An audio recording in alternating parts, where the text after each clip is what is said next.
bois. Mais aujourd'hui, les gens veulent rester là où c'est beau. Amen. Les gens veulent construire maintenant des églises belles. Dans le passé, je sais que dans le message, on disait que l'enlèvement arrive dans 2 ans. Donc, traitons de construire les églises. Mais plus on avance, plus ils comprennent qu'il faut construire et des beaux tabernacles. Qu'on est en train de dédicacer partout. Quand tu vois le tabernacle, tu dis, mais ça, alors, yes, c'est quelque chose. Est-ce que nous sommes ensemble? Donc, la même réflexion d'hier n'est pas la même que la réflexion d'aujourd'hui. Hier, on pouvait t'embaucher avec le BPC.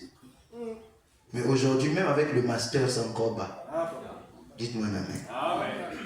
Donc, on veut seulement des docteurs et des professeurs. Parce qu'il y a maintenant beaucoup de gens qui ont le master. Vous voyez comment ça devient bizarre? Hier, ceux qui avaient le ministère, ils étaient peu. Mais aujourd'hui, on a tellement assez que pour qu'on puisse savoir que vraiment tu as le ministère, il faut faire des preuves. Sinon, on va te mettre dans le rang des gens qui n'ont pas.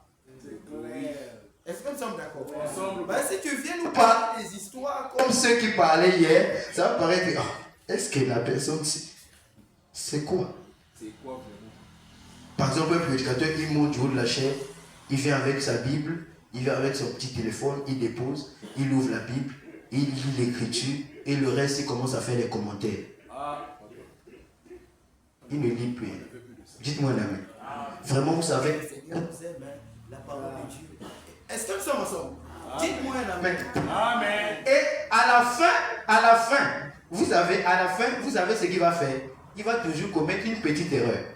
Parce qu'il ne veut pas lire. Amen. Il va dire, remarquez, vous voyez que c'est après, nous sommes au chapitre 6 que Dieu vient rencontrer Isaïe. Maintenant, du chapitre 1 jusqu'au chapitre 5, c'est qui parle? Oh. Tu restes comme ça, tu écoutes le prédicateur, tu dis, mais mon frère, c'est moi qui ne comprends pas les Écritures, où il y a un problème. Du chapitre 1 au chapitre 5, qu'est-ce qui se passe? Il dit, tu vois, vous voyez, Dieu parle même avant de descendre par ses prophètes. Donc le prophète parlait sans que Dieu lui ait dit de parler. Oh, ok. Moi aussi, je me dit, mais mon frère, j'ai loupé quelque chose ou c'est trop profond à mon niveau. Dites-moi un amen. Amen. Ça n'a pas de sens. Même pas, papa. ça n'a pas de sens, ça n'a pas de sens. La Bible n'est pas écrite. La Bible est écrite dans la façon chronologique. Le chapitre 1 vient avant le chapitre 2. Si vous faites ça, vous allez louper. Mais papa. Vous verrez que Marc, je crois que c'est Marc soit 10 ou Marc 10 vient. Ça veut dire le jeune homme riche en enfer vient avant que Jésus puisse rencontrer le jeune homme riche. Maintenant, si tu dis que le chapitre là vient avant le chapitre là, tu as faussé. Donc ce n'est pas comme ça que les Écritures s'étalent. Ce n'est pas du oh non, le chapitre 1 vient avant le chapitre. Ça peut arriver, mais ce n'est pas toutefois. Pas toujours. Amen, amen. Non, du chapitre 1 au chapitre 5, c'est qui parlait là, forcément. Mais Dieu le rencontre au chapitre. Quand tu écoutes, tu dis, ça c'est encore quoi ça? Une autre révélation. Est-ce que nous sommes ensemble? Non, ce ne sont pas des révélations. Voilà pourquoi, au lieu que tu viennes en bavardant, lis. Viens, lis. Point. Ne pas lis. Pourquoi tu ne veux pas lire? Tu veux trop faire des commentaires. Frère, quand tu vas trop faire des commentaires, tu vas t'éloigner. Tu vas aller à l'encontre de ce qui est écrit. Nous vivons du il est écrit. Et voilà pourquoi le prédicateur doit apporter il est écrit. Pas des choses de fabrication, non. Ne viens pas avec des fabrications. Voilà pourquoi toute déclaration doit se baser sur une écriture. Voilà pourquoi moi quand je déclare, si tu viens, je te lis la citation. Parce qu'avant que je déclare, je ne veux pas venir ici déclarer des choses pour que demain après vous me coincez. Je sais qu'il y a des érudits dans la salle. Il y a des gens qui aiment Frère Branham. Et c'est le seul moyen. Voilà pourquoi j'avais dit ma bataille, mon combat, moi, ce n'est pas les richesses de cette terre. C'est la parole. Donc quand la parole est bafouée là, vous m'avez déjà touché personnellement. Mais quand c'est bon, on avance. Dites-moi amen. Oui, frère. Le temps est arrivé où nos enfants, imaginez nos enfants quand ils vont commencer à grandir, ils ne feront plus l'école comme nous. Amen. Et sachez-le que leur intelligence, l'enfant de 2 ans commence à raisonner comme nous, comme on avait 7 ans. Quand on avait 7 ans, c'est à ce moment-là qu'on commençait à raisonner comme lui raisonne à 2 ans. Il te pose toutes les questions. Et à 3 ans, il te dit, papa, tu sais que l'électricité sont des électrons. Mais tu restes comme ça, tu dis, mais les électrons, c'est quoi les électrons? Voilà pourquoi nos enfants, quand ils partent chez leur mémé bébé, les mémés bébés ne comprennent pas en fait. L'enfant commence à raconter beaucoup de choses. Mémé bébé dit seulement, oui, c'est vrai.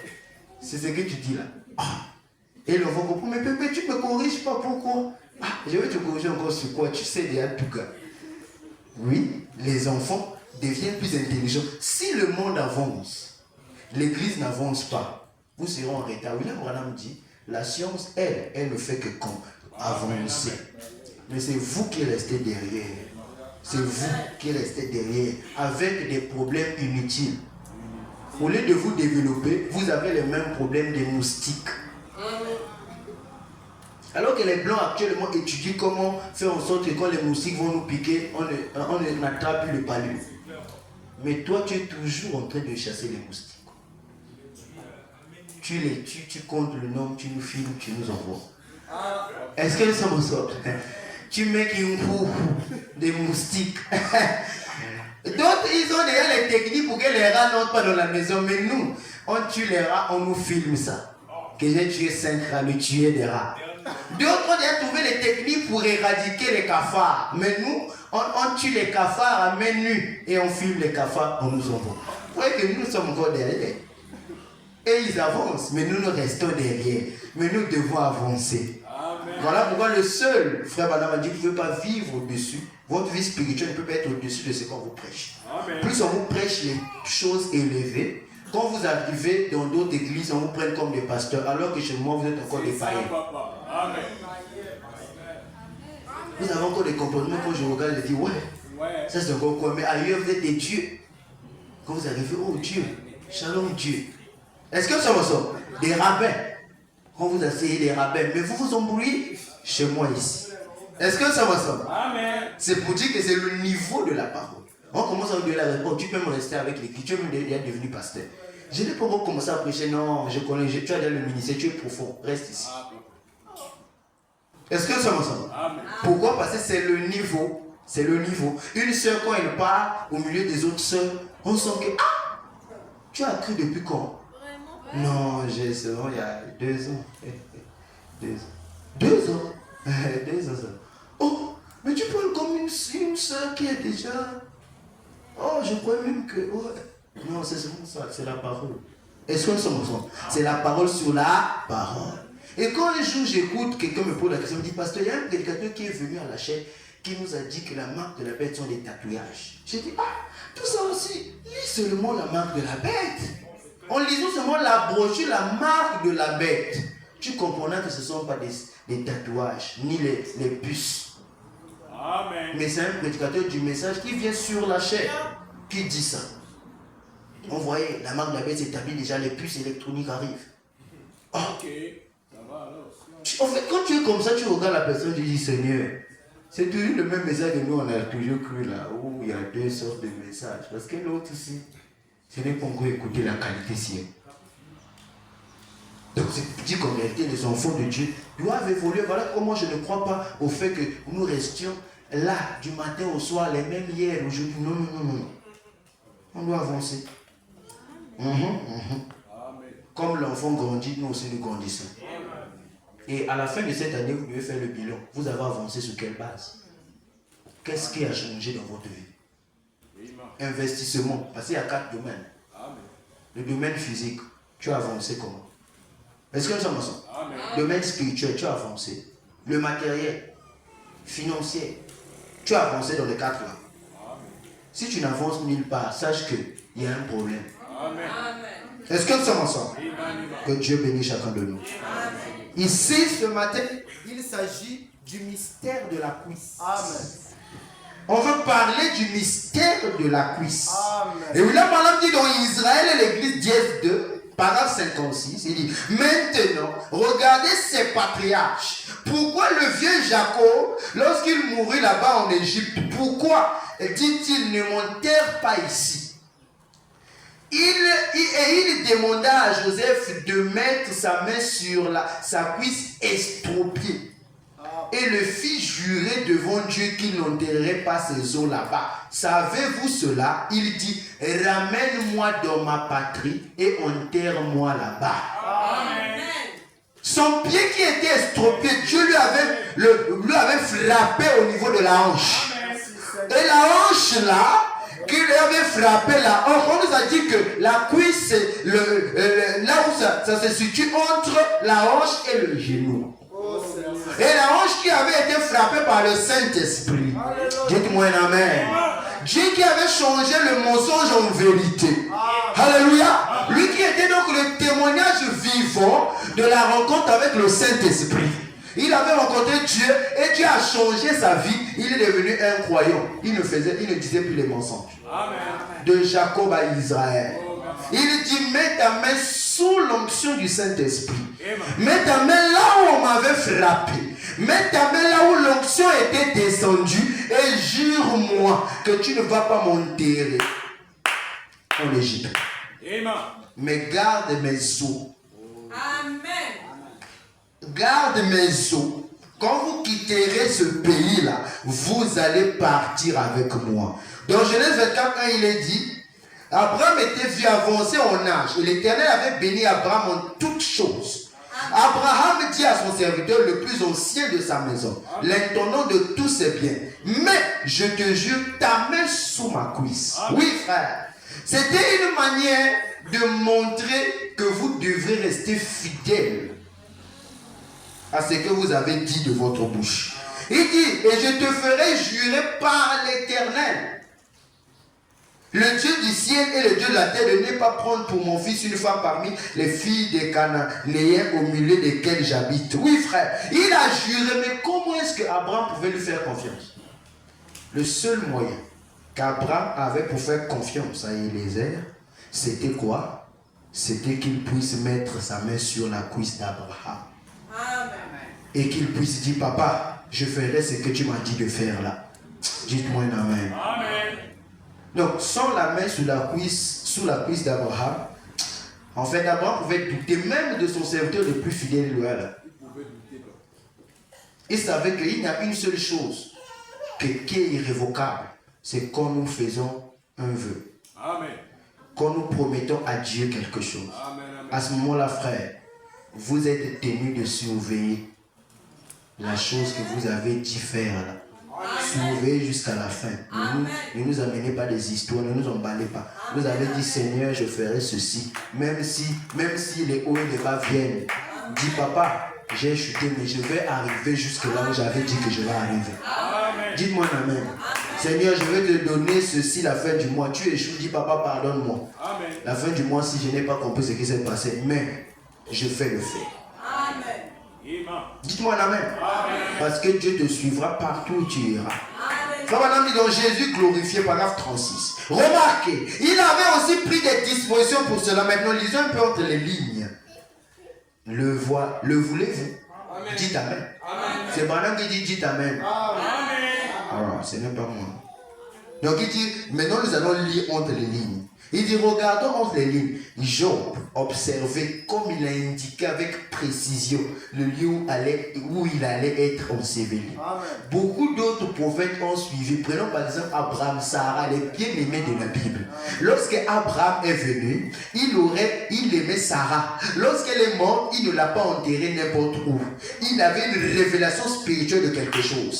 La même chose que Job. Il est donc allé près de la tombe où Job était enseveli et il a acheté un terrain juste là en Palestine. Et il a enseveli Sarah là. Il ne voulait pas que cela lui soit donné comme un don. Amen. Il a refusé le don. Il a donné beaucoup de cycles d'argent et il a rendu témoignage qu'il avait acheté cela comme un lieu de sépulcre. Pas de don, je vais me sacrifier. Amen. Oh, dites-moi un amen. Et William Branham dit le caractère n'est pas un don. Amen. Dieu ne vous donnera pas le caractère. Seigneur, donne-moi le caractère. Non. C'est le temps, les épreuves, tout ce qui va t'arriver, qui vont donc forger ce que tu seras. C'est ça le caractère. Parce que vous savez, vous allez voir quelqu'un qui a un caractère dur, strict, tout ça. Il a inventé beaucoup d'histoires. Il ne joue plus. Il ne rit plus. Vous voyez, son caractère est solide. Il sait qu'il ne peut pas. Par exemple, quand quelqu'un rencontre, il a vu que tout, c'est-à-dire qu'il a bu, il a fumé, il a fait ceci, rien de bon, il a tiré de là. Tout ce qu'il a tiré, c'est la prison. C'est des poèmes. S'il n'est pas fou, il va s'arrêter. Amen. Et quand il va s'arrêter, il va laisser ça pour de bon. Mais s'il est fou, il va continuer à boire et fumer. Dites-moi un amen. Que Dieu soit béni. Il dit, voyez-vous cela? Il ensevelit Sarah là. Et des années plus tard, lorsqu'Abraham mourut, il s'en est allé et il a été enseveli à côté de Sarah. Abraham a engendré Isaac. Et lorsqu'Isaac est mort, il a été enseveli à côté d'Abraham. Isaac a engendré Jacob. Et Jacob est mort là, loin en Égypte. Loin du pays, loin de la terre promise. Cependant, il n'avait pas oublié. Étant un homme spirituel, il a dit, Fawana nous dit, un homme spirituel, c'est lui qui a le Saint-Esprit. Il a dit, viens ici mon fils Joseph. Joseph était un prophète. Il a dit, place tes mains sur ma cuisse. Et l'endroit où une nuit, au cours d'une bataille avec le Saint-Esprit, il m'a rendu infirme. Depuis, j'ai marché de façon différente. Amen. Il a dit, place ta main ici. Là où le Saint-Esprit avait mis sa main. Et jure-moi par le Saint-Esprit, par le Dieu d'Abraham, que tu n'ensevelisseras pas ici. Vous vous demandez pourquoi? Qu'est-ce que ça change? Il dit, qu'est-ce que ça change? L'endroit où vous êtes enseveli, c'est un prophète. Il avait une révélation spirituelle. Il a dit, ne m'ensevelissez pas ici. Mais dès que je m'en serai allé, je serai recueilli auprès des miens. Ramenez-moi dans la terre promise. Et ensevelissez-moi là. Joseph a dit, je le jure. Ainsi, il a amené Isaac, son père, l'a enseveli là après la cérémonie, juste à côté d'Abraham, Isaac, Jacob, Joseph, de tous les patriarches là à l'époque. Ensuite, Joseph, lorsqu'il était devenu lui aussi à son tour vieux, quand il était le temps pour lui de mourir, il a eu une révélation spirituelle. Il a dit, ne m'ensevelissez pas ici en Égypte, mais mettez-moi dans un cercueil. Car un jour, le Seigneur vous visitera. Et lorsque vous sortirez, emportez mes os avec vous et ensevelissez-les là dans la terre promise. Je me demande pourquoi. Bana me dit, je me demande pourquoi est-ce que tous les prophètes là voulaient que leurs os soient enterrés à Macpéla, qui sont enterrés à côté de Sarah, à côté d'Abraham, à côté d'Isaac. Tous les patriarches ont voulu enterrer au même lieu. Parce qu'il y avait une promesse liée à quelqu'un. Et en fait, ils étaient juste derrière quelqu'un. Ils savaient que le jour où le gars s'il bouge seulement, moi aussi je bouge. Je dois être coude à coude. Parce que c'est la vision ici. Est-ce que nous sommes ensemble? Voilà pourquoi moi je me tourne. Quand quelqu'un a une vision, au lieu de soutenir, vous critiquez. Vous faites, ça c'est l'Africain. Amen. Dites-moi un amen. L'Africain lui aime critiquer. Et sachez, quand vous allez critiquer, la personne qui a la révélation ne va jamais s'arrêter. C'est vous qui allez vous le rejoindre en fait. Vous allez venir pour dire, ah, ce que tu es en train de faire est bien.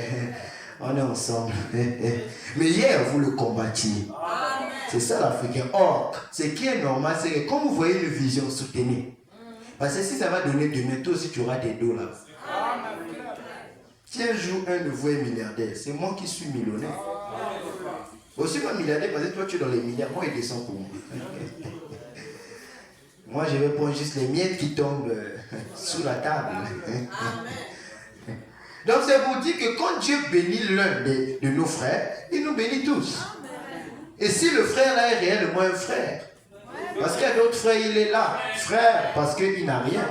C'est ça, papa. Mais quand il l'aura, il deviendra un frère.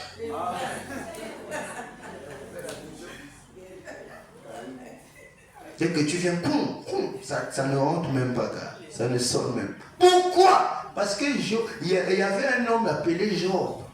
Job, quand il est en train de mourir, Job donne une prophétie. Il dit que même si dans ma chair-ci, étant vivant, je ne vois pas la résurrection des morts. Mais moi je sais que mon Rédempteur est vivant et qu'il se lèvera le dernier. Suivez-moi très bien. Et il se lèvera le dernier. De mes propres yeux, je le verrai.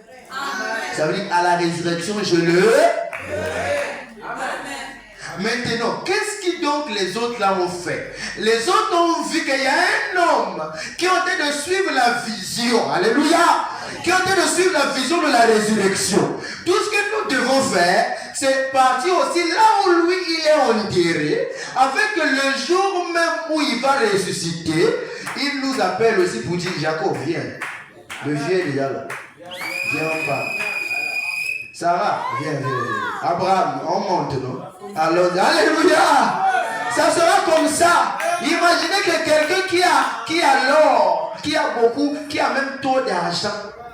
Frère, on n'est pas pressé de partir. Quand tu pars chez ton oncle qui a les dos, tu signales juste, oncle, je veux là partir. Mais tu ne pars pas. Dites-moi, non, tu signales juste que, je vais à rentrer. Mais rentre alors. Mais tu ne rentres pas, pourquoi? Parce que tu sais que vers le soir, parce que nous quand on partait chez les oncles, on quittait toujours vers le soir. Quand on voyait souvent 17h, 18h, même si on le laisse d'abord bavarder, tu vois, il sort, toi tu es posé, tu as calculé ce que tu as dit. Tu es en train de calculer, mince. Tu calcules tout ce qu'est-ce que peut lui damer là pour que le truc qui est dans sa poche sorte. Bon, je vais lui dire ceci. Donc tu es en train de calculer, tu es là concentré. Les gens jouent là, toi tu sais déjà l'heure est arrivée que tu puisses partir. Est-ce que ça ressort? Tu veux la signaler. Et tu calcules, qu'est-ce qu'elle veut dire? Tu dis, donc, à l'école hier, on nous a demandé les fournitures scolaires. Et je me demande comment dois-je faire pour avoir les fournitures scolaires? Simple. En fait, tu es en train de parler pour attirer son attention. Pour que quand il va réagir, Il dit non, mais ça coûte combien? Maintenant, c'est là où ton visage, tu l'aimes maintenant le visage. Tu dis, tonton, tu disais? Je disais, ça coûte combien les fournitures? Seulement un petit 10 000. Hein. Seulement 10 000 juste. Mais ton déplacement, tu vas prendre mieux un taxi. Alors que tu sais que tu ne vas jamais prendre le taxi. Maintenant, le mauvais moment dans ces choses-là, c'est quand vous partez nombreux. Ça gâte tout. Parce que dès que vous quittez là, vous sortez, les petits frères, les petites soeurs, vous commencez à vous débattre là-bas. Au nom de pardonne-moi pas, je quitte tout ça. Calme-toi d'abord. Oui, le grand frère veut toujours calmer les petits frères. Que non, je vais vous gérer à la maison. Non, maintenant même. Pardon, moi je veux dire pardon. Je sais qu'on t'a donné 10 000. Donc 10 000 divisé par 4, 2500. Lui, il a calculé ça. Il dit, on part vers la cabine là-bas, on va casser ça. Parce que tu ne veux pas arriver à la maison, non, c'est pardon. On finit avec ça. Quand tu es seul, tu sais, quand tu sors de là, personne ne sait ce qu'on t'a donné. Même quand papa va te demander, l'oncle t'a quand même donné quelque chose. Quoi même? Est-ce que l'oncle est dans les problèmes, vraiment? Il m'a donné juste le déplacement, en fait. Et tu ne donnes même pas la somme du déplacement. Tu dis, c'est moi le déplacement. Et dès que tu sors là, on t'a dit, prends le taxi. Prends le taxi, il est tard. Hein. Prends le taxi. D'accord, oncle, je vais prendre le taxi, il n'y a pas de problème. Il est tard. Le gars voit là dans les 2500 là. Il dit, mince, mon frère, 2500 taxi. Et qui? Alors que c'est juste, je peux tailler comme ça après. Après, j'attends le bus, je négocie encore tel. Juste au coin là. Est-ce que ça me semble? Donc en réalité, quand quelqu'un part, il s'attend à ce qu'il puisse avoir quelque chose de bien. Voilà pourquoi moi je ne peux pas voir quelqu'un qui a... Voilà pourquoi en Afrique, quand tu as l'argent, on doit venir t'embêter. Mais vu qu'il n'y a pas beaucoup dans la famille, qui est comme toi, tu veux encore qu'on fasse comment? Vous ne les condamnez pas. Vous aimez qu'on vienne toquer à votre porte. Vous aimez ça? Au lieu de les aider à ce que non, toi tu veux qu'on vienne chaque fois, mon pas ou mon continue. Donc on pourrait en plus te dédicacer dans tout partout, tu passes dans des dédicaces. Mon conji, mon pas ou. Donc toi tu es à l'aise. Et même c'est pour ta propre famille doit te dédicacer. Maître mon pas. Tu m'as dédicacé. On ne peut jamais être à côté de l'or et chercher les pierres. Vérité. Amen. Comment se fait-il quelqu'un a l'or devant lui? Il dit non, j'aime pas l'or, j'aime les pierres. Vous voyez directement qu'il est fou. Vraiment, papa. On n'a pas besoin de réfléchir, il est fou. Quand vous le voyez, souvent je dis, oh, il est fou. Et comment ça l'or, il laisse l'or, il va vers les pierres. Et quand on voit que là, il y a un trésor, frère, même si c'est quoi, même si c'est les moustiques, on va accepter que les moustiques nous piquent seulement. Amen. Parce qu'on sait qu'avec le trésor là, on va se soigner. Le trésor là va donner tellement que je peux faire le bilan de mon corps. Tout clair. C'est clair, papa. Et que c'est dit tout ce qu'on va demander, oh non, on va tester ton cerveau, il n'y a pas de souci. Parce que tu as déjà l'argent. Mais quand tu n'en as pas, tu vas faire comment? Tu vas chercher. Mais quand on trouve le trésor, on reste attaché au trésor. Moi, je n'ai jamais vu quelqu'un trouver une relation qui peut lui ouvrir les portes et il sabote la relation. Zéro, papa. Ça, c'est impossible. Humainement, vous voyez que vous dites zéro. Ça veut dire que personne ne peut être dans une relation, une bonne relation. Il sait que le type, s'il appelle même là, il y a un truc qui va sortir. Même s'il est méchant pour le conseiller, beaucoup de difficultés. Tu as un homme qui a beaucoup de femmes, au moins 7. Quand tu arrives, en fait, on dit, ah, mais pourquoi tu ne donnes pas des conseils? Est-ce que c'est moi qui suis Eke? Vous voulez que je donne quel conseil, mon frère? Eke, c'est sa vie. Oh non, mais tu passes sur la Eke. Moi, je parle là-bas pour sa vie, mon frère.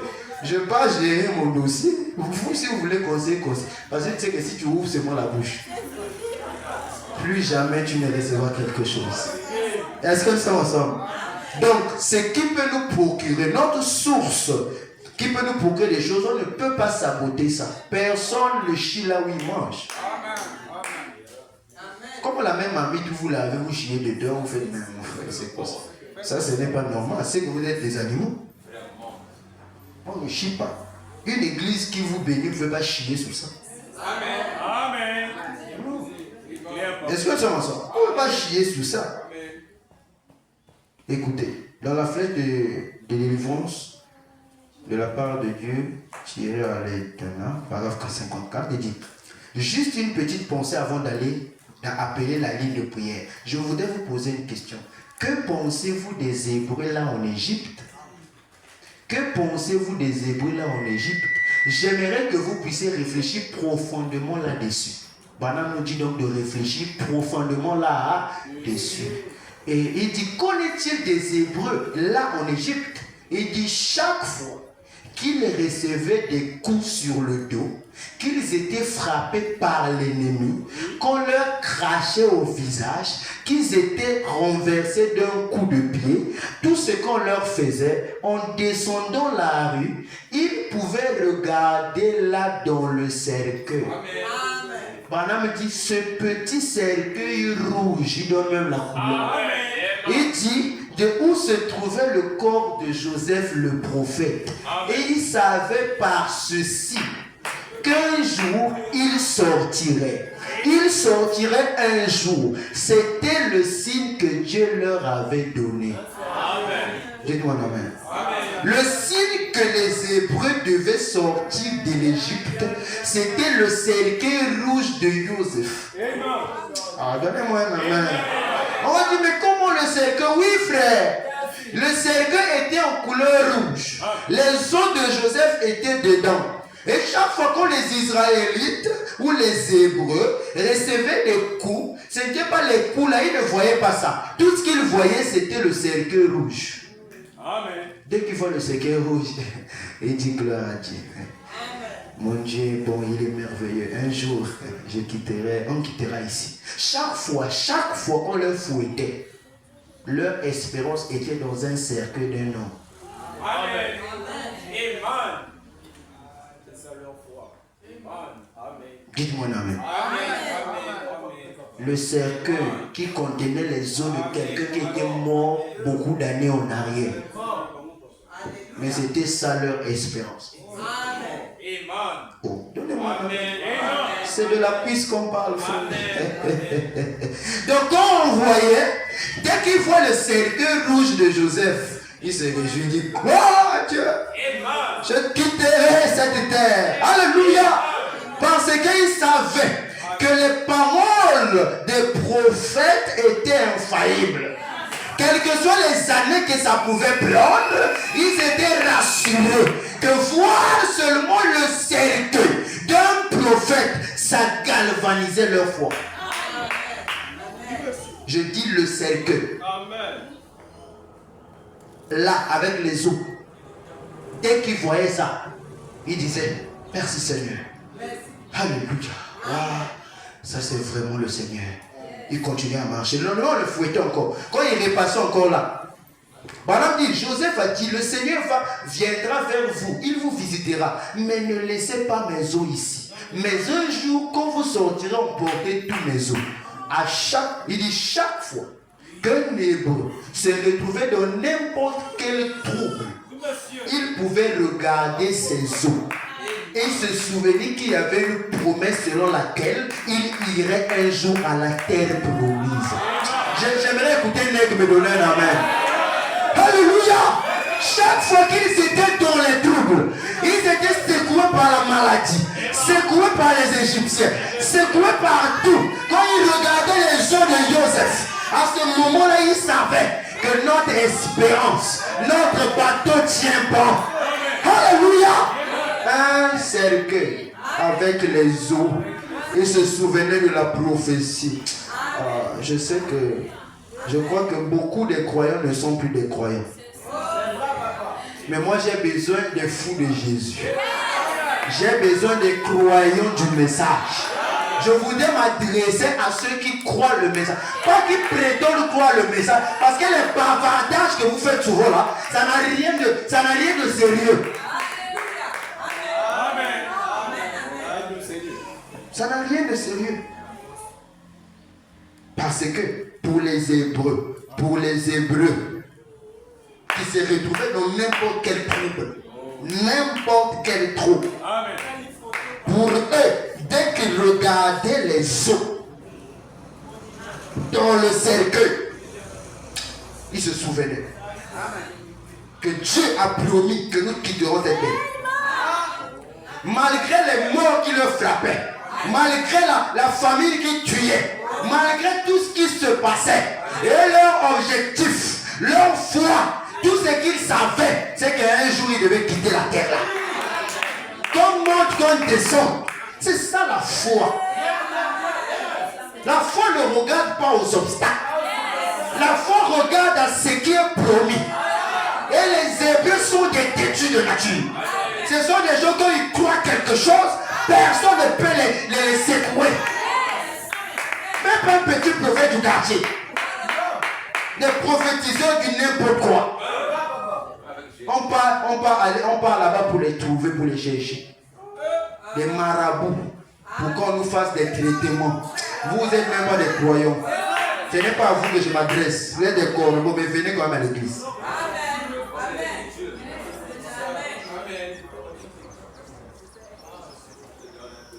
Non, je dois aller voir le prophète Tatou. Pardon. Il doit me parler de ma petite fille. Pardon. Vraiment, je n'arrive pas à comprendre. Pardon. Il doit m'expliquer ce qui se passe. Oh, frère. Ézéchiel 24 a dit, mettez-y les morceaux. Tous les bons morceaux. La cuisse, l'épaule. Remplis-la des meilleurs os. En fait, les deux paraît-il que la Bible dit les meilleurs morceaux. La Bible cite. Ézéchiel cite ça. Ézéchiel dit l'épaule et la cuisse. Amen. Les aigles ont déjà vu là. Il y a la cuisse et l'épaule, bien aimé frère. Alléluia. Et sur l'épaule et sur la cuisse. Il y a des choses qui vont se passer entre les deux lieux là. Il y aura un mystère qui va les lier.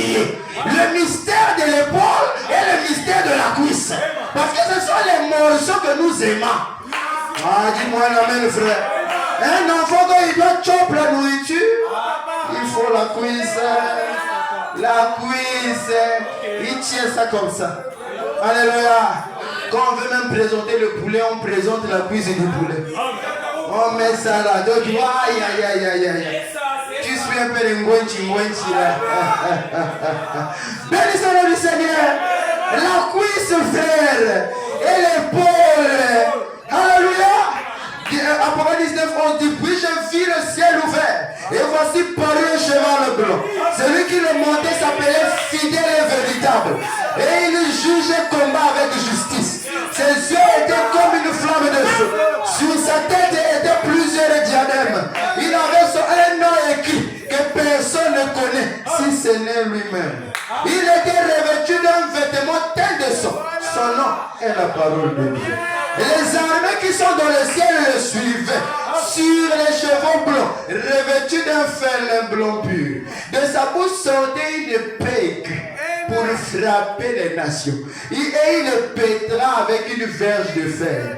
Il foulera la cuve et du vin de l'ardente colère du Dieu Tout-Puissant. Il avait sur son vêtement.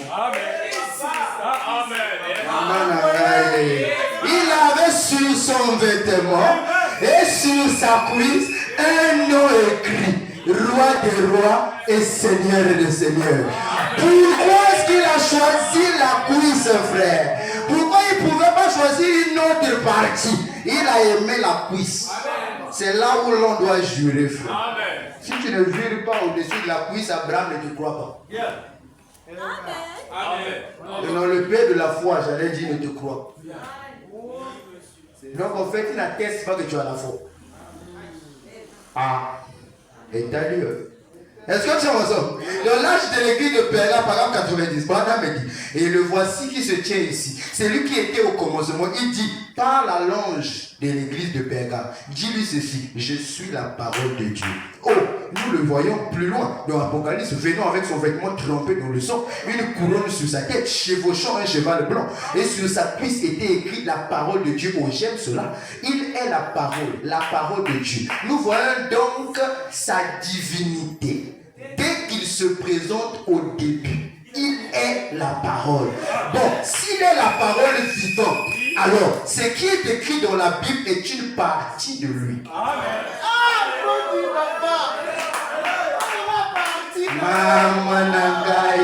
Dites-moi un amen. Oh, donnez-moi un amen, frère.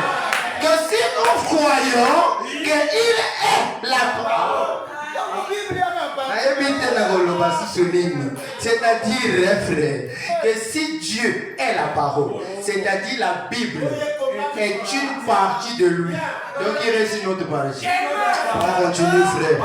Et d'une part conséquent, si vous pouvez recevoir ceci en lui, c'est-à-dire la parole, cette parole qui vient en vous par la foi, vivifie cela parce que, osez-vous cela, la parole vient en vous. Si le Saint-Esprit est à l'intérieur, voilà l'autre partie. Oh, maman, il dit, écoutez, si le Saint-Esprit est là à l'intérieur, il devient vivant aussitôt qu'elle entre.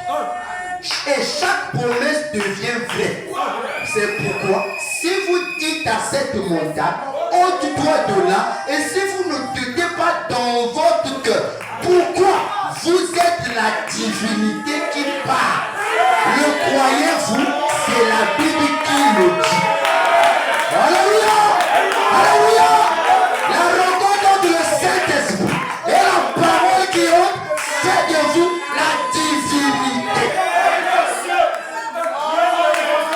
Et quand vous parlez, les choses vous obéissent. Parce que premièrement, vous avez le Saint-Esprit. Et deuxièmement, vous recevez la parole. La partie de Dieu qui est dans la Bible et la partie de Dieu qui est en vous. Rencontre sacrée, l'omnipotence. Gloire à Dieu. C'est ce qui se passe.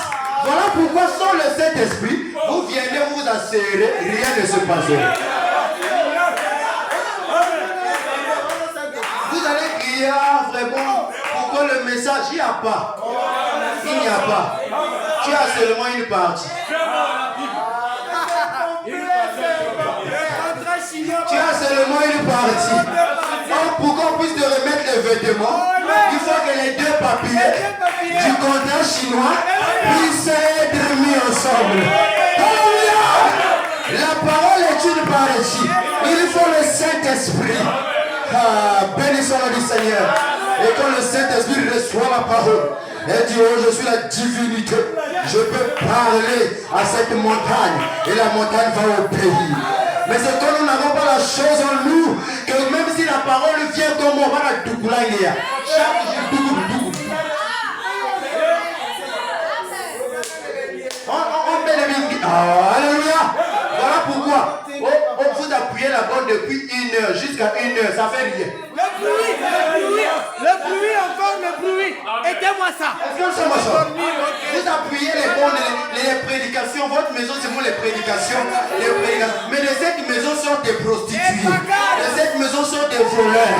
De cette maison, les insultes. Pourquoi il vous manque une partie? Associez ça au Saint-Esprit. Et le Saint-Esprit se réjouira.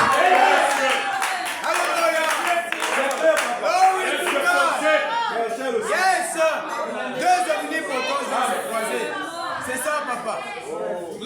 Oh non, moi chaque jour, je suis là. Chaque jour, j'écoute.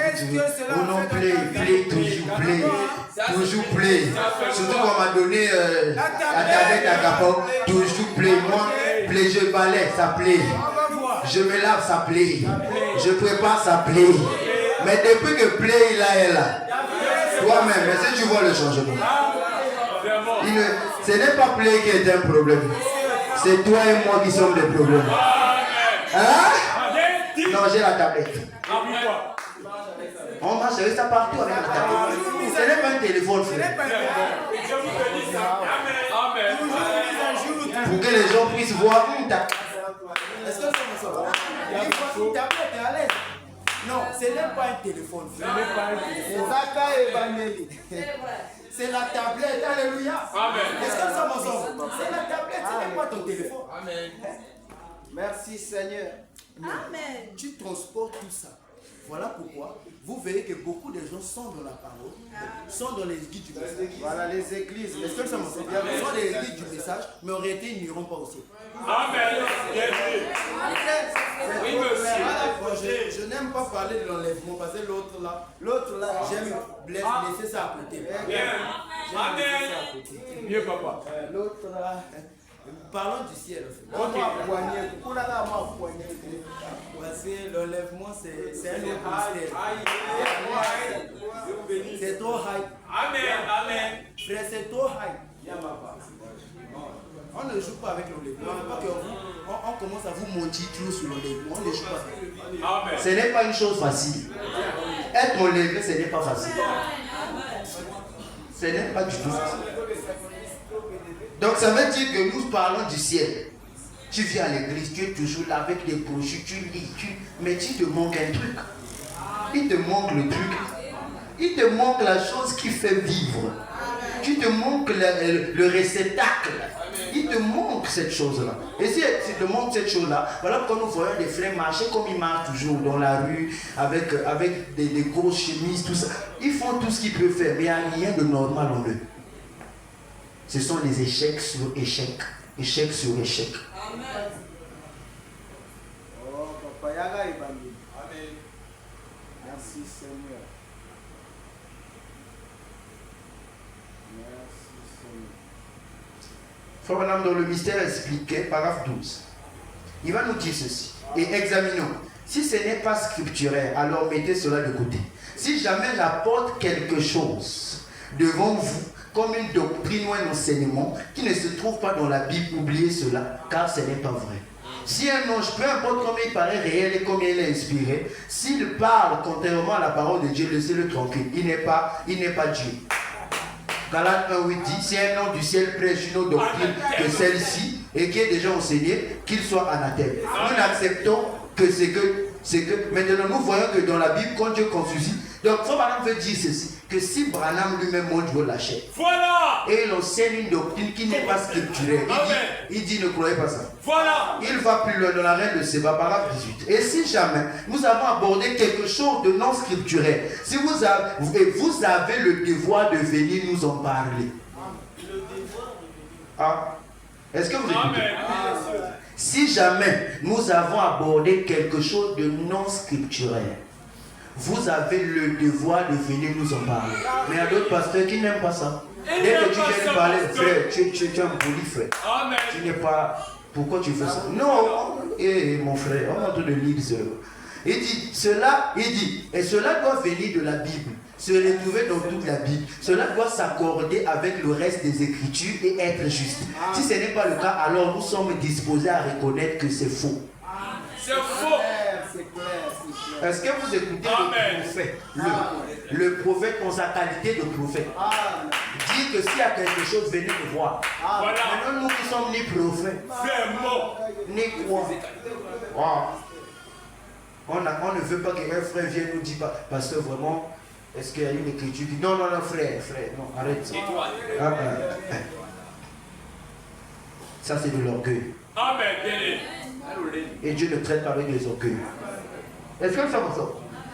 Maintenant, frère, Dieu a fait en sorte que les enfants d'Israël puissent jurer sur la cuisse. Cette partie-là où est écrit roi des rois, seigneur des seigneurs. Il leur a fait jurer. Et eux, en voyant la parole, et en voyant des choses, qu'est-ce qui s'est passé? Et quand ils voyaient des choses comme ça, ils suivaient là où la promesse devait s'accomplir. Le lieu de l'accomplissement de la promesse était suivi à la loupe par les enfants d'Israël. Peut-être qu'ils n'étaient pas pour être spirituels. Mais pardon, on disait que c'est notre prophète qui a dit papa, je m'aligne, pardon. Dites-moi un amen. Frère, peut-être tous n'étaient pas des croyants, tous n'étaient pas peut-être des qualités des croyants élevées. Mais quand leur prophète disait hi, et tous hi. Même celui qui ne croyait pas dit seulement hi. Tout le monde disait hi. Parce qu'il savait que quand le prophète a dit, papa, pardon seulement. Allons-y seulement. Il sait ce qu'il a dit. Si son cercueil est là et qu'on voit les os aussi. Donc toi tu crois que les os, il dit oui, les os si ça va nous sauver.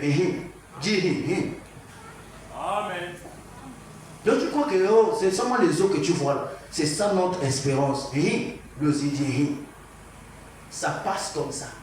Ça c'est les époques. Maintenant nous les enfants du temps de la fin. Nous les croyants du temps de la fin. Frère Branham, dis-nous, actualise-nous la chose, parce que je suis parti vers Frère Branham. Frère Branham m'a dit, si l'écriture, il n'y a pas une écriture dans la Bible, jetez-moi ça. Éloignez-moi ça. Maintenant, Frère Branham, moi je veux maintenant comprendre notre cuisse. Notre cuisse, là où nous devons jurer, là où doit sortir des choses. La personne qui va être enterrée, là, nous aussi on va suivre là où ils seront enterrés. Nous aussi on ira, on va aussi, les os de chaque croyant doivent être enterrés là. Amen. Mais c'est comme ça. C'est comme ça, papa. Dans nos os, dès que tu meurs, on doit pas t'entraîner en commundo. Non. On doit prendre les os là, on amène ça. Est-ce que ça va ça? Amen. On doit amener les os de chaque personne qui meurt. Voilà, ça veut dire que dès que tu meurs, on amène ça quelque part. Amen. Pas à Gangalimolo, non. On refuse ça, non. On va aller quelque part. Amen. Alléluia! Alléluia! Voilà comment ce matin je me dirige donc vers un homme que j'ai appris qu'il faisait aussi des visions. Qu'il était aussi soi-disant prophète. Je m'avance aussi vers lui. Je veux aussi connaître qu'est-ce qui se passe. Il y a quoi? On parle de quoi là? Depuis là on est en train de parler de quoi? Je veux donc découvrir quelque chose. Oh, béni son nom du Seigneur. La Bible dit dans Exode 4:16, et il parlera pour toi au peuple. Il te servira de bouche.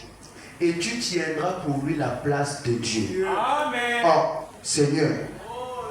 Quand je lis la Bible ici, la Bible me parle qu'il y a un Moïse qui avait des problèmes de parler. Dieu lui fait Dieu. Et il dit que son frère Aaron sera prophète. Et quand il dit je te ferai Dieu, Dieu avait grondé. Donc ça veut dire qu'il devient le Dieu tout-puissant. Ah, regardez. Bible. Est-ce que ça me semble? Mais frère, voilà.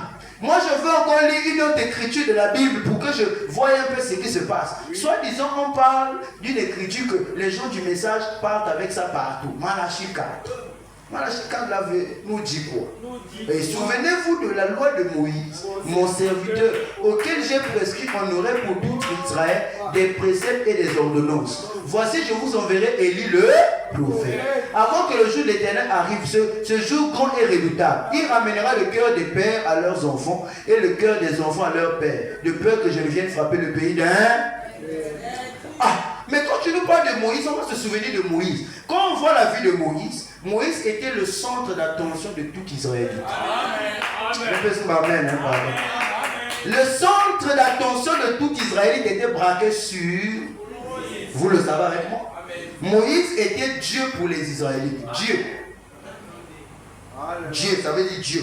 C'est-à-dire, quand il voyait Moïse, il voyait Dieu directement. Dès que Moïse disait c'est faux, c'est faux.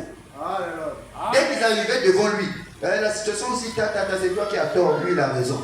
D'accord, Dieu. Amen.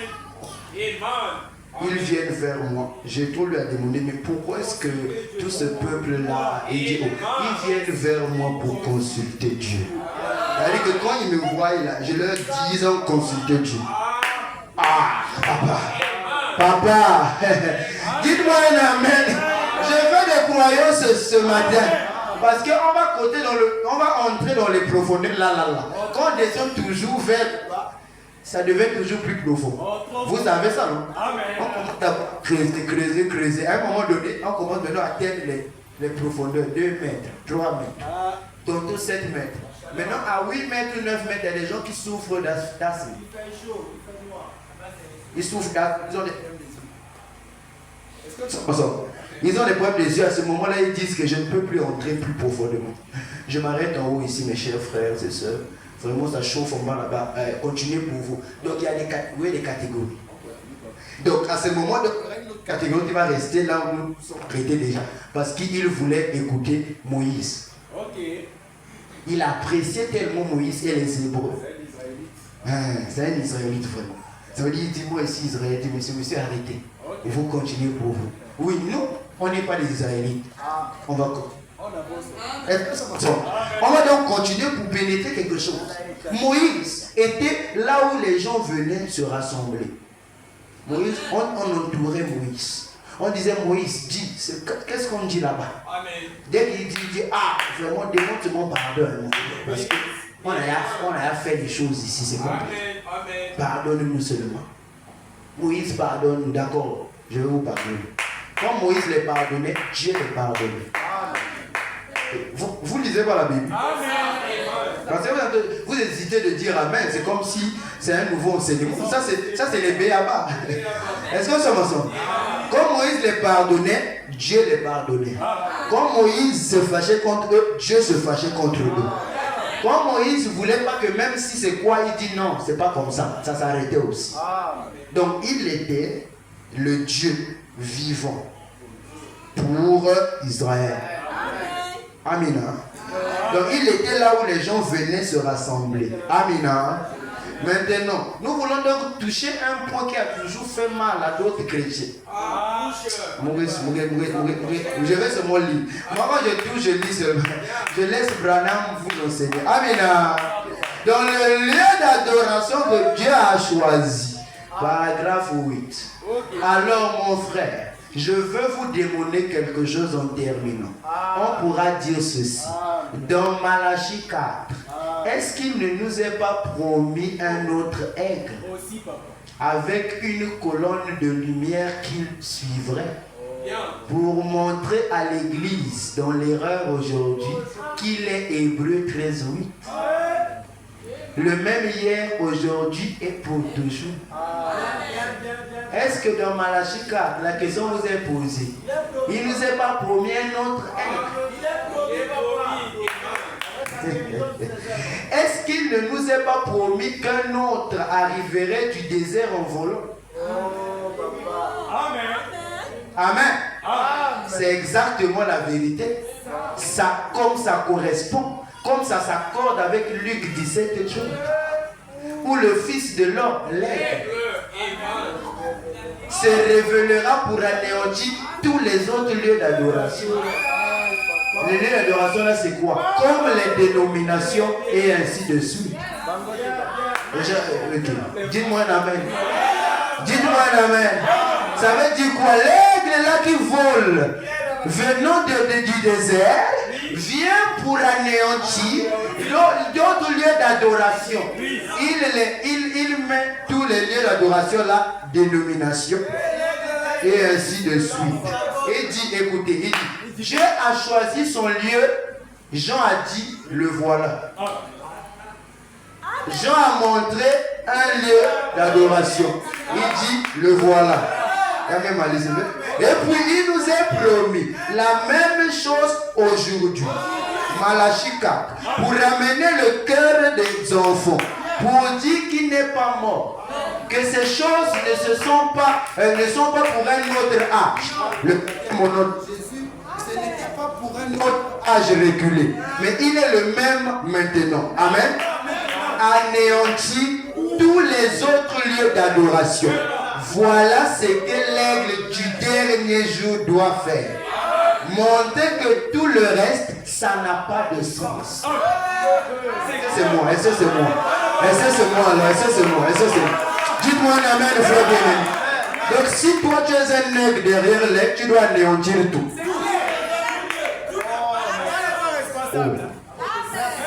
Oh non, ma mère est dans les catholiques. Chez les catholiques, la Bible, Branham dit, ça c'est, on est en 65, il est en train de donner les dernières instructions. Il dit qu'il faut qu'il détruise tout ça. Il va casser. Ça veut dire que toutes les églises là sont fausses.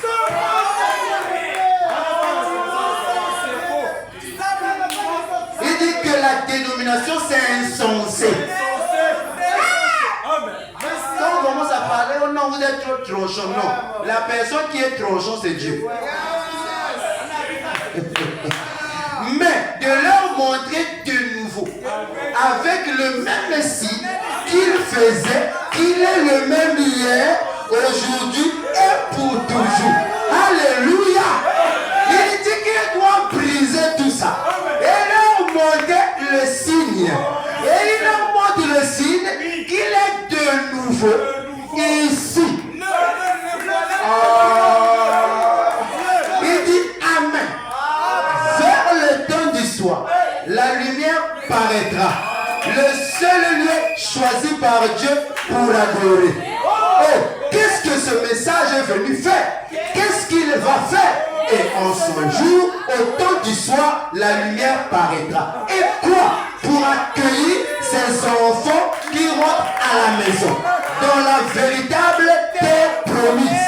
Par le même signe que la couronne de feu qui a conduit les enfants d'Israël à travers le désert. Le lieu choisi par Dieu pour adorer, Jésus-Christ. C'est le seul lieu qu'il y a. C'est le seul nom que Dieu a donné pour le salut. C'est le nom qu'il a donné à la famille au ciel. Quand elle est sur la terre, c'est Jésus-Christ. Continuez. Vous dites, frère Bana, j'adore en toute sincérité.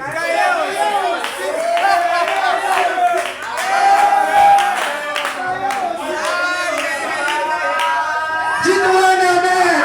Frère Bana, j'adore en toute sincérité. Bana me répond. Il dit, toi aussi. Il a fait toutes les sortes de offrandes qu'Abel a faites, mais ce n'était pas la bonne offrande. Vous pouvez bien aller à l'église et payer vos dîmes et vous acquitter de votre devoir comme un chrétien doit le faire, avec tout autant de sincérité que n'importe quel homme ou femme. Voilà maintenant une trentaine d'années que je suis ici autour de cette ville ici à crier ce message. Je me fais vieux. Je ne peux pas rester avec vous encore très longtemps. Mais souvenez-vous, au jour du jugement, ma voix est enregistrée et elle s'élèvera contre vous. Il continue. Il n'y a qu'un seul lieu où Dieu met son nom. Ce n'est pas dans une église, mais en Jésus. Il n'y a qu'un seul lieu d'adoration, qu'un seul lieu où vous êtes acceptés et c'est dans le bien-aimé Jésus. Il n'y a aucun autre nom sous le ciel qui a été donné parmi les hommes par lequel être sauvé. Aucune église, aucun credo, et rien du tout. Jésus-Christ. Lisez.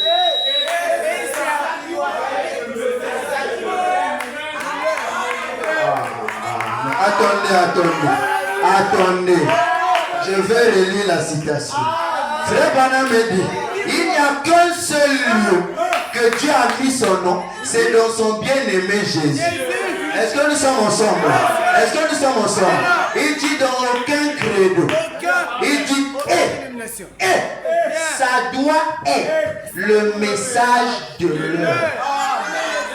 Le message de l'heure. C'est que ça doit être. C'est le message de l'heure. Le lieu là où Dieu a mis son nom, ça doit être le message de l'heure. Et le message de l'heure, c'est quoi? C'est de ramener les cœurs des enfants. La foi qui a été transmise. Dites-moi un amen, le frère. Est-ce que nous sommes ensemble? On va un peu plus loin. Apocalypse chapitre 4, 2. 158. Branham me dit, observez. Êtes-vous prêts? Observez. Êtes-vous prêts? Écoutez. Gardez ceci. Souvenez-vous. C'est seulement pour que vous le sachiez. Jim, tu peux arrêter l'enregistrement. Écoutez, non, je ne dois pas arrêter cela. Ici, ça va. Je veux dire, continuez à enregistrer. Je permets ceci à l'église. Remarquez ceci. Pour que vous sachiez que la couleur de la lumière qui est avec le Seigneur est bien. Et la lumière du Seigneur suit le Seigneur et c'est le Seigneur. Il dit,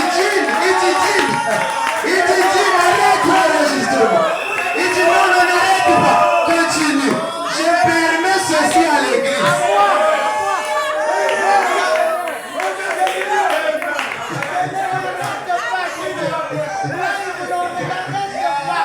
Dites-moi amen. Il voulait arrêter, il dit non. Je vais permettre qu'ils écoutent. Les aigles doivent écouter. Ils doivent savoir que la lumière du Seigneur suit le Seigneur et c'est le Seigneur.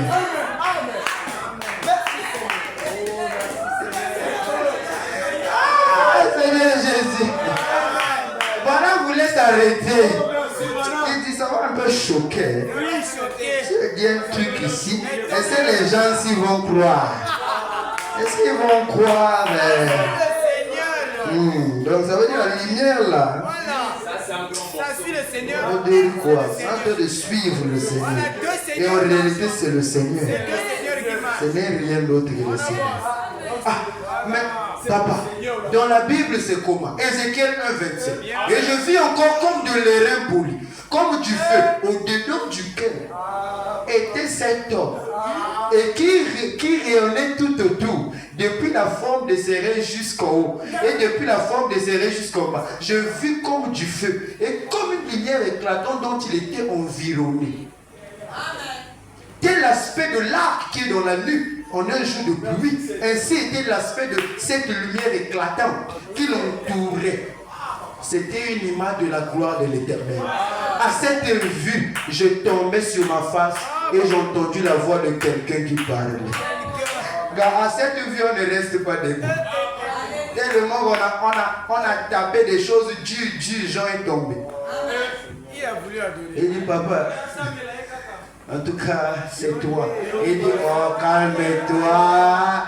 Je suis ton frère, l'un de tes compagnons de service. La lumière est là. Il suit d'abord le Seigneur et c'est le Seigneur. Malachie 4, le lieu d'adoration. Nous sommes d'accord? Le seul lieu d'adoration, c'est Malachie 4, le message de l'heure. Amen.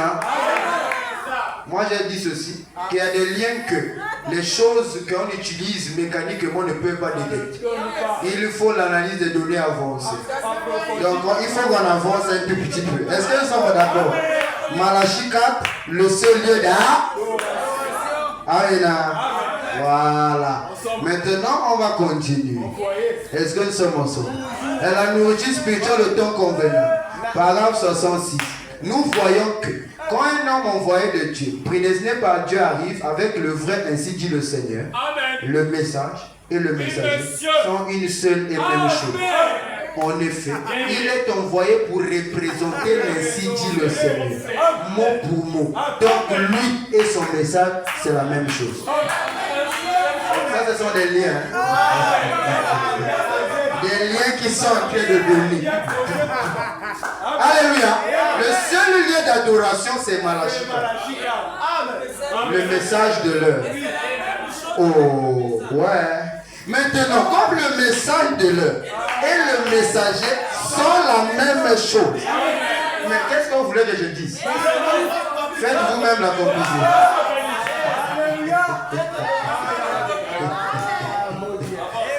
Est-ce que nous sommes ensemble? Pour donc montrer qu'ils sont la même chose, on va lire une citation. Donc, y a-t-il quelque chose qui soit trop difficile pour le Seigneur? Paragraphe 33. Oui, ça y est. Je vais tourner mon dos à cette assistance pour vous faire savoir que le même ange qui était à Sodome, c'est lui qui donna ce signe en ayant son dos tourné, est le même ange qui est ici ce soir. Il ne s'agit pas de votre frère, il s'agit de votre Seigneur. Le Saint-Esprit. Amen. Amen. Donnez-moi un amen. Il dit, je vais donc vous montrer à cet instant le même ange, je vais tourner le dos comme il avait fait. Comme il avait fait dans Genèse 18. Pour vous montrer qu'il ne s'agit plus maintenant de votre frère. Il s'agit de votre Seigneur.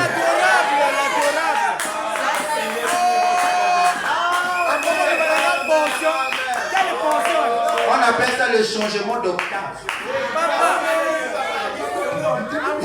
À un moment donné, quelqu'un dit, je n'arrive pas à monter. Je n'arrive pas à monter. Comment? Oui, le contenant et le contenu se confondent. Quand on voit comme ça, on voit Jésus. À un moment donné, on voit Branham. C'est la citation. Voilà pourquoi un jour, quand quelqu'un a touché un bien-aimé, on est parti. Il a dit, apporte la chemise. Je vais mettre la main. Et quand il a mis la main, sa main correspondait à l'empreinte de feu qui était. Mais on dit, Brian, toi tu n'étais pas au champ, toi tu étais à la maison. Ah, vous ne comprenez pas. Le contenant et le contenu se confondent. Est-ce que nous sommes ensemble? Ça se confond. Voilà pourquoi nous, on va suivre quelqu'un pour aller au ciel.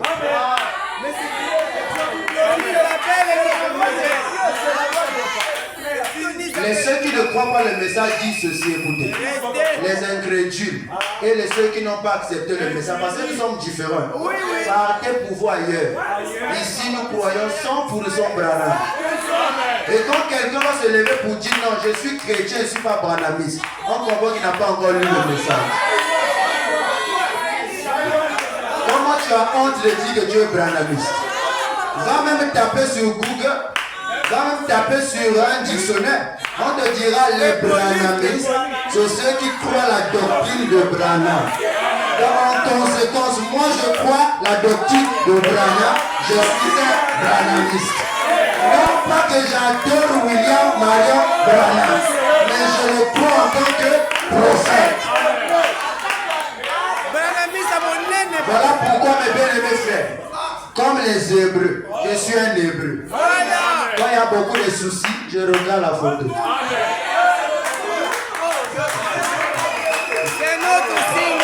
Les Hébreux n'adoraient pas le cercueil, ni les os dans le cercueil. Mais quand ils regardaient, ils se souvenaient. Alléluia! Quand je regarde bien, Seigneur, ça c'est quoi ça? Ça va aller.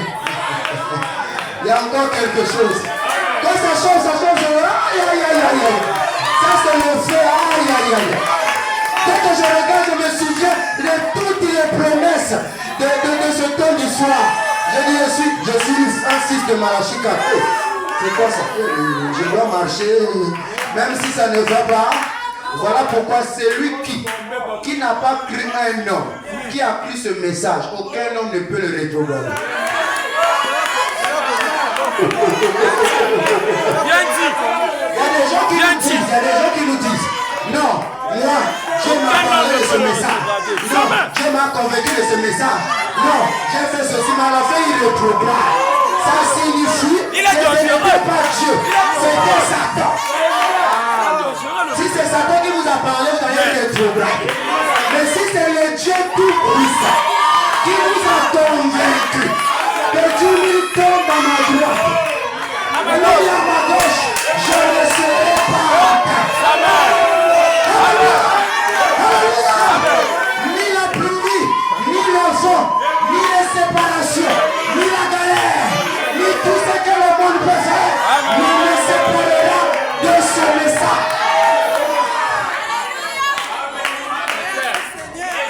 Aujourd'hui, Dieu nous élève un tout petit peu. On commence à saboter le message. On commence à faire ceci. On commence à... Oh. Mais ça, c'est quoi? C'est quoi? C'est quoi? Il y a des frères que Dieu avait bénis. Il leur a dit, allez à tel endroit, vous allez trouver le puits de pétrole. Ils sont arrivés, frères. Ils ont commencé à creuser. L'orgueil est monté. Ils n'ont pas reconnu le don. Quelque temps après, notre entreprise est venue juste à côté. Ils ont commencé à faire aussi le pétrole. Tout le pétrole qui était là-bas est descendu vers les... Exactement. Oui, monsieur. À la fin, c'était devenu sec. Ils ont dit ça, c'est rappel l'Icabode. Dieu t'a fait goûter. Quand il t'a fait goûter, tu as fait ça, il a retiré. Frère, Dieu est capable de finir un puits de pétrole et de transformer. La Bible dit, c'est moi qui rends pauvre, c'est moi qui rends riche. Il a dit à Moïse, c'est moi qui rends bête.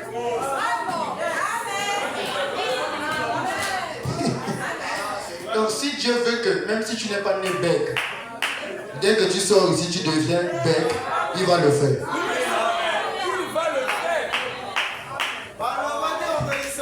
Et sachez-le, que le message de l'heure, moi je n'ai pas honte ni peur de prêcher ça. Parce que le message de l'heure est fait pour une catégorie. Le message de l'heure n'est pas pour la popularité. Ce n'est pas pour avoir des tas de gens. C'est pour une minorité. C'est un petit nombre. Voilà pourquoi quand nous marchons, il y a des gens qui restent. Oh non, et l'autre là, je ne pense pas que ça soit comme ça. Donc, on est d'adoration, on a bougé. On est d'adoration, mais on a bougé. Oh, même au Burundi. Tu pousses parce qu'on te parle du lieu d'adoration.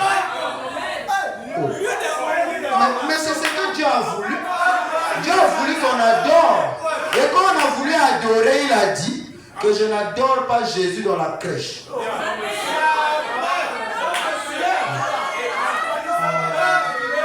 Celui qui adore Jésus dans la crèche, c'est l'idolâtre.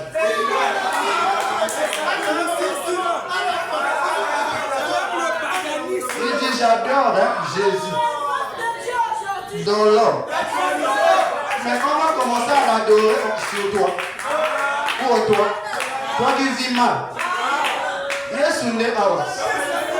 Yesu ne awas.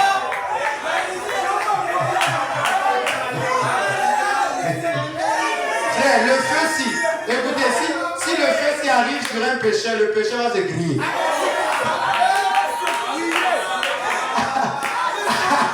Si le feu est arrivé et s'est resté au-dessus parce qu'il était un homme saint.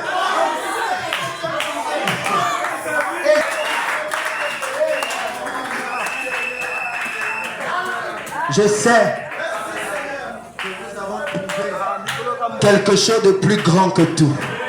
Nous avons trouvé le meilleur trésor qui existe. Le message de l'heure, c'est notre absolu. Le message de l'heure, c'est là où nous allons mourir. Le message de l'heure, c'est là où on doit m'enterrer. Ne m'enterrez pas dans les quatre coins de vos églises locales. Enterrez-moi dans le 7e saut. Là où je dormirai à l'aise. Là où je vais adorer. Alléluia.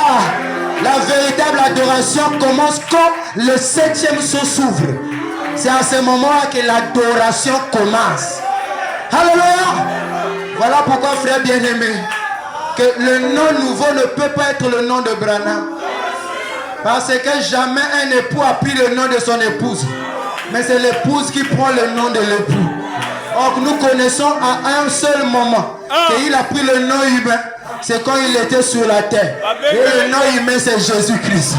Voilà pourquoi au ciel, toute la famille se nomme Jésus-Christ. Hey, bénissons le nom du Seigneur. Moi, je sais qu'il y a un aigle ici. Il y a un aigle qui doit manger la nourriture spirituelle. Hein, frère, il y a des niveaux quand ça arrive, il dit, ça c'est encore quoi comme ça, wow. Je suis resté. Non, ne reste pas. Madame dit, quand vous regardez la photo, ce n'est pas moi.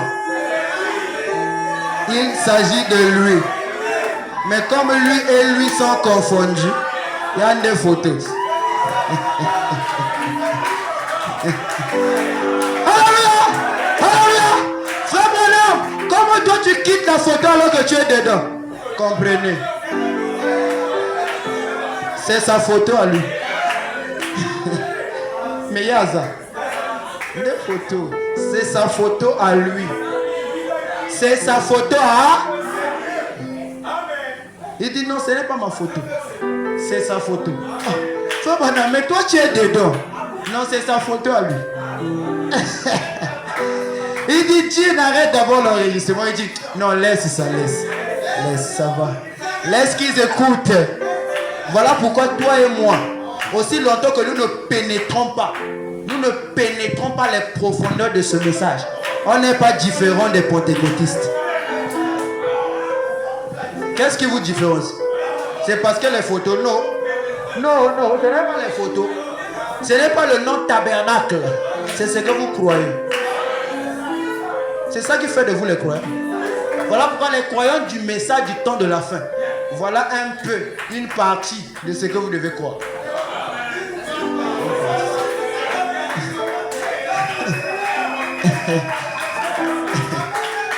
Tu n'avais jamais écouté ça? Voilà, c'est une partie.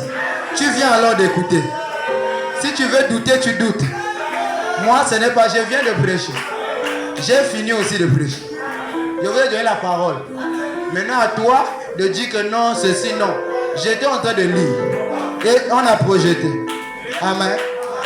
Si tu as pris les Écritures, tu vas lire à la maison. C'est là-bas. Moi, même le fichier, je peux vous donner ça. Ce n'est pas moi. Oh non, ça fait, ce n'est pas moi. C'est la Bible. Et c'est le message. Et le message vous a dit ce que le message est. Frère Branham dit, il est en train de se gosier, mais les gens ne comprenaient pas. En 1965, un frère, un ami, il dit, oh frère Branham, jusqu'hier, j'ai compris que si quelqu'un pouvait pénétrer, c'est ce que nous devons donc faire. Nous devons donc pénétrer. Et en pénétrant, rien ne nous serait impossible. Si tu sais qu'à la maison, quels que soient tes problèmes, quels que soient tes soucis, tourne les regards.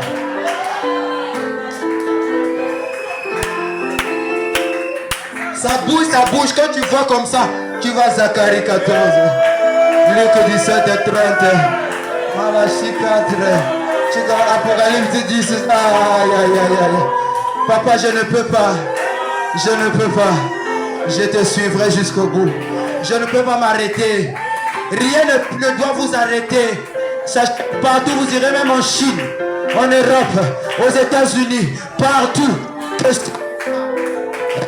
Votre cœur. Et ne faites jamais ce message. Croyez ce message de tout votre cœur. Oh, merci Jésus. Merci Seigneur. Dans cette tendre lumière du soir, où j'ai trouvé mon époux à moi, mes entrailles se sont émues.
Seigneur. Dis Seigneur, j'ai cherché.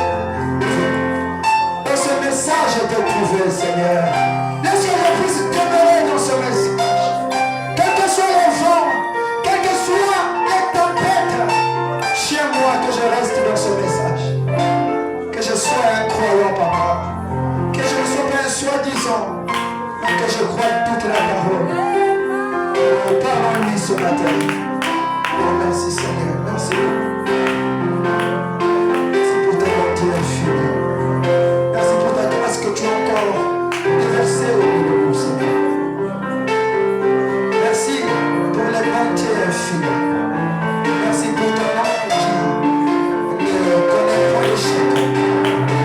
Merci Seigneur pour ta vie, car tu as prévu que nous puissions, oh Seigneur, nous contenter de ce que toi tu as fait dans nos vies, Seigneur. Nos vies d'échec deviennent des vies de témoignage à cause de ta merveilleuse voix, Seigneur. Tu as créé une voie pour nous, une voie de secours. Oh Seigneur, un cadeau de sauvetage. Béni sois-tu, Père, car avant toi il n'y avait point de Dieu, après toi il n'y en aura point, Seigneur. Tu nous bénis, tu nous aimes tellement, Père, que tu nous envoies le message. Le message est ma patrie. Le message, mon combat. Le message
celui qui connaît l'alpha et l'oméga de toute situation. Le créateur des cieux et la terre, le maître de l'univers, le maître des esprits, oh, le Dieu des esprits des prophètes. Toi, Seigneur, qui savait que la Odyssée devait être un âge avancé en technologie, en intelligence, en capacité, tu as pourvu un message aussi profond, aussi haut qu'il puisse être, pour répondre aux besoins du message, du temps de la fin. Et Frère Branham pourrait dire ce message, il répond aux besoins du temps de la fin. Le message de Luther ne pouvait pas donner. Le message de Wesley non plus. Il fallait donc trouver un prophète en sa qualité. La dernière cartouche qui était dans la main du Seigneur. Il a jeté cette cartouche et lui-même il s'est voilé dedans pour faire le dernier chevauchement. Dans le maître, tu as voulu t'incarner, Seigneur. Et c'est ça qui donne le jubilé, Père. Oh Jésus, tu as fait déplacer cet homme du nom de Jean de la vision. Il a quitté l'île de Patmos, Seigneur. Il est venu voir l'agneau qui était immolé et en train d'ouvrir les cieux. Et à ce moment-là, il s'est réjoui. Il a dit, je peux me reposer, car je sais que c'est les sceaux qui retenaient toute la rédemption. Car si les sceaux n'étaient pas brisés, tous nous étions perdus. Et à ce moment-là, Seigneur, il a prié que ce prophète-là arrive et que le prophète en force de travail de dévoiler les sceaux qui étaient fermés depuis tous les temps. Depuis que Adam avait perdu le livre, c'est réparti entre les mains de Dieu. Et comme c'était pour l'homme, il a remis ça entre les mains de l'homme. Et je sais qu'en ce matin, tu as pourvu un moyen pour que nous puissions te contempler encore. Bénis les croyants de cette église. Bénis tous ceux qui croient le message du temps de la fin. Donc à ceux qui doutent de ce message, à ceux qui portent ça dans leur cœur. Comme celui que Aaron pouvait porter, c'est le pectoral sur son cœur. Les 12 pierres, l'Urim et Thummim. Et je sais, Seigneur, que ce matin, chacun de nous porte ce message. Tous ceux qui sont prédestinés à ce message portent ce message dans leur cœur. Je le sais, je le crois. Donne-nous les moyens qu'il faut. Et le seul moyen que je sais qui peut nous aider à vivre ce message, c'est le Saint-Esprit. Remplis davantage de ton esprit, afin que le réceptacle soit bien prêt, afin de recevoir la parole et de la vivre comme elle dit. Car seul, celui qui n'a pas le Saint-Esprit peut douter de la parole. Mais celui qui a le Saint-Esprit portera tout ce que l'Esprit dit par un amen.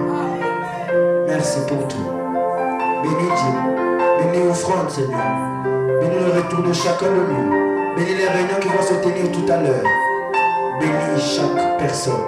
Oh Père, souviens-toi de ceux qui sont malades, ils ne se sentent pas bien. C'est toi la guérison. Donne les forces à ceux qui sont faibles. Garde, protège, oint, bénis, élève.